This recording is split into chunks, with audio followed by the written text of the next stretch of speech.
Hey guys, welcome back. So we're gonna do something very different today, at least different from myself. I want to do a full breakdown analysis of how you can buy a condo. It doesn't have to be in downtown or midtown. It doesn't have to be sexy.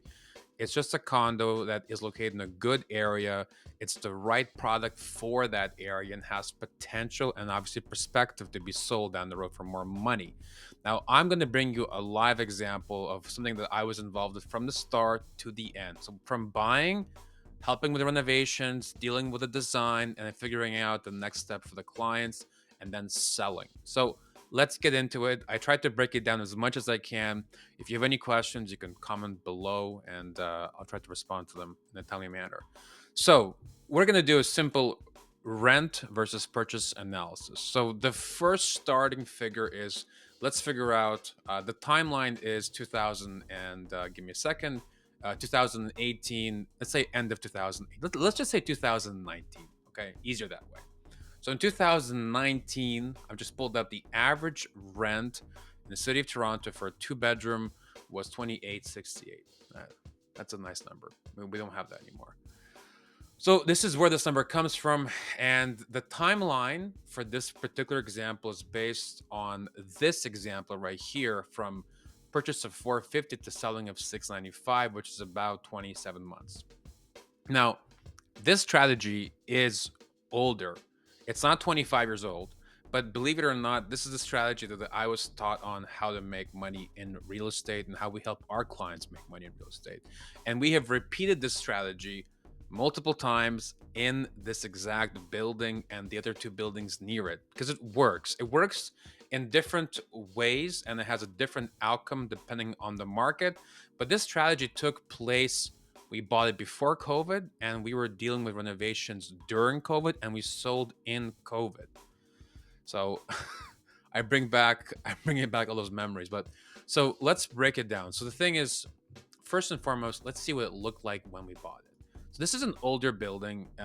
It's very important to understand when you're buying a condo. The most important thing is location, location, location. It's best to buy the best location and the worst, ugliest product. And that's the strategy I followed since 2011, getting into condos, flipping them, and then eventually getting into detached. It's possible. You want to buy a great location, has subway, TTC access, and when it's a great location, time passes, all the property values, they go up and they pull you with it. Now you have to do a little bit of cosmetics, which was done here.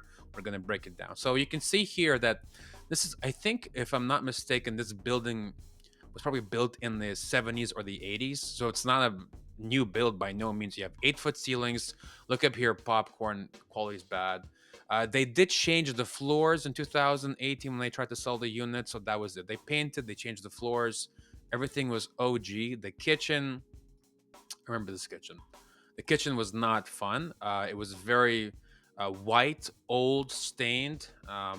Here's a great example. So, long story short, the condo was priced fair for the condition it was being delivered to the market.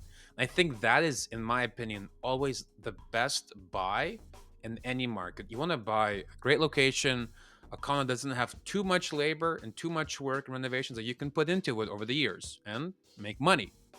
So let's break down the numbers. So 20% down on this purchase at 450, as you can see right here.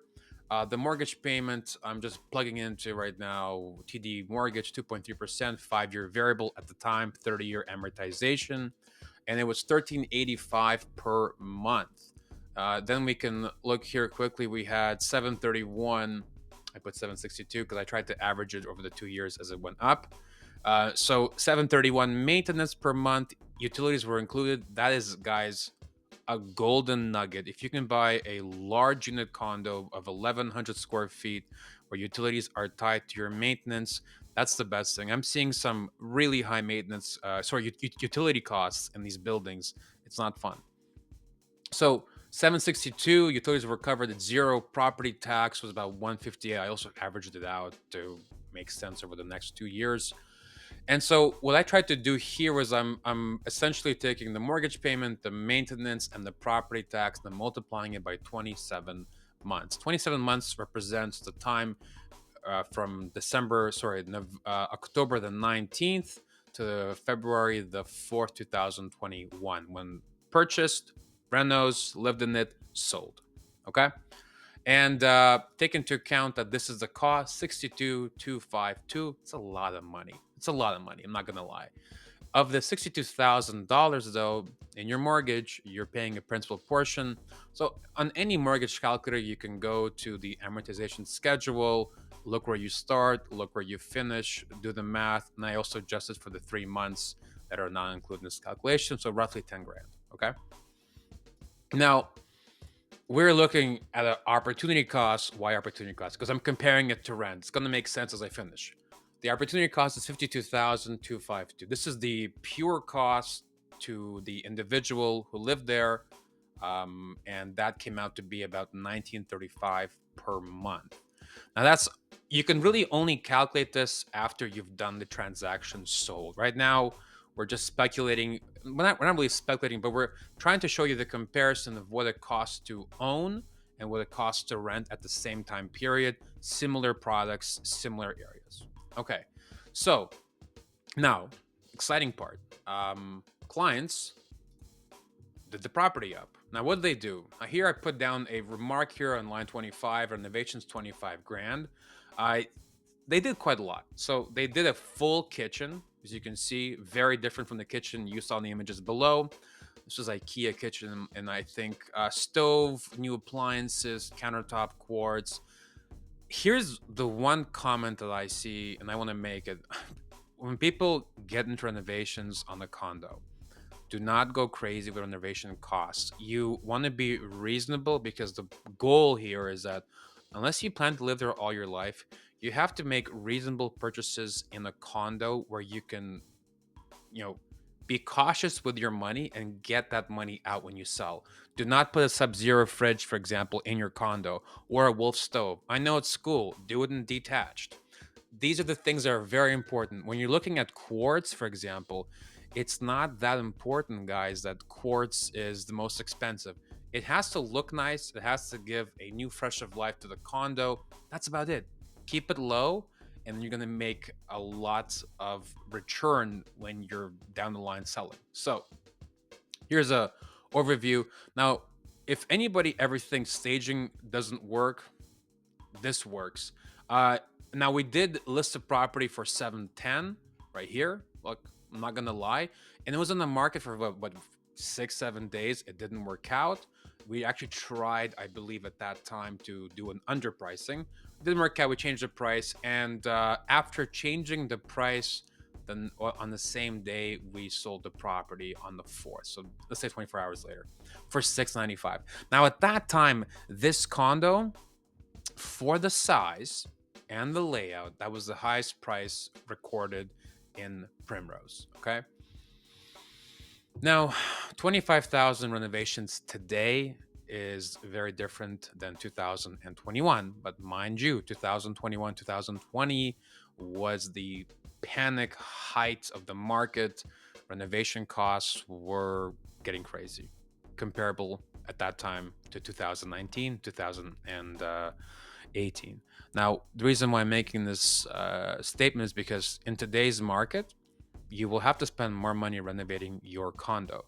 It's very important that you're buying a condo where it doesn't require, for example, the big components to be renovated. For example, if there's an entryway with tiles and the tiles have been replaced, you can do the laminate. Laminate is not expensive. Laminate is like a 2-day job at baseboards, 3-day job at most.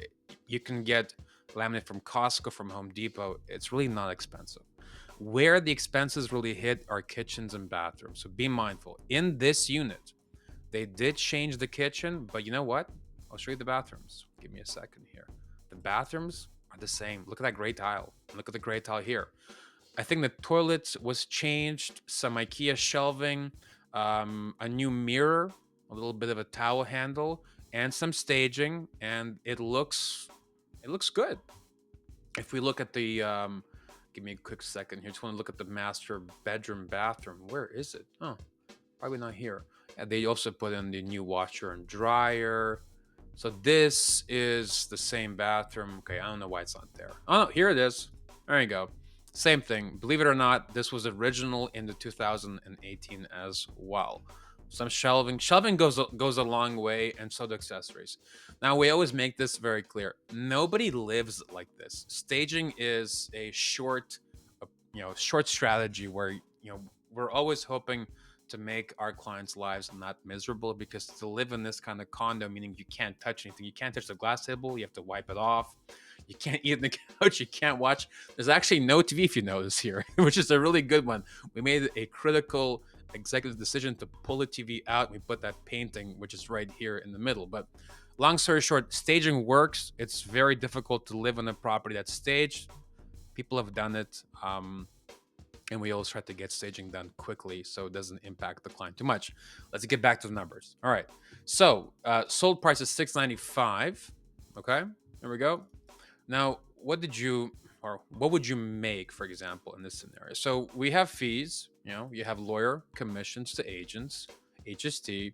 You got to discharge the mortgage. So up until the point when you sell, whatever you have remaining, now my client was on variable, so there's no huge penalty here, thankfully. So the discharge of the mortgage at 342,933 minus 25,000 renovations gives you a gross profit of $283,000. Now, that's a great number. I'd love to advertise it, but in reality, you got to take out the down payment and principal, which is about 90,000 plus the 10,000 that we paid off in principal in our calculations. So, net profit was 183. Is it worth it to do it? Well, um, if you can find ways to make this kind of money without having to deal with buying properties, moving, renovating, great. For everybody else, this is a easy way, in my opinion. I've done this already a few times. I help my clients do this the same way. This is how you build wealth. You don't have to buy the most expensive, the nicest condominium. That, in my opinion, is not the best way to get started. That's going to put you into a lot of debt and stress. The best thing to do is to buy a great condo in a very good location. It needs some love, it needs some work. If you're lucky, it will have already had some work done to it. And if it hasn't, you use it to your best power and you negotiate. I mean, even in this case, guys, at 450, bring you back, they were asking for 70, and we negotiated 20,000 off the top. Remember, negotiation is really important because, every time you shave 10, 20, 30, 40 grand when you're buying, that money is putting back in your pocket when you're selling. It's a critical component when we're doing these kind of transactions. You have to buy low, you got to bring it back up to snuff. You got to make the condo look fantastic, and then you have to be responsible when you're selling it and be reasonable, of course, at the same time to get the most money for your property. So, what happened if, for example, the individual rented? So, if you rented, and I'm going with a firm price 2868, no increases, you would have paid $77,436. Now that's a lot of money as well. You would have made no profit, and really, what would you have done at this point in time? You would have been paying down someone's mortgage. Now, this is a very critical part. A lot of people in COVID bought condos to repeat this cycle. Unfortunately, this cycle didn't pan out because of COVID 2022, 2023. We saw the increase in rates, and unfortunately, a lot of our investors in Toronto, got the short end of the stick. This, in my opinion, only works, and it will work in today's market if you're buying it for yourself. Because I'm not even calculating here capital gains, because that would take away a big cut of the 183 that you've earned.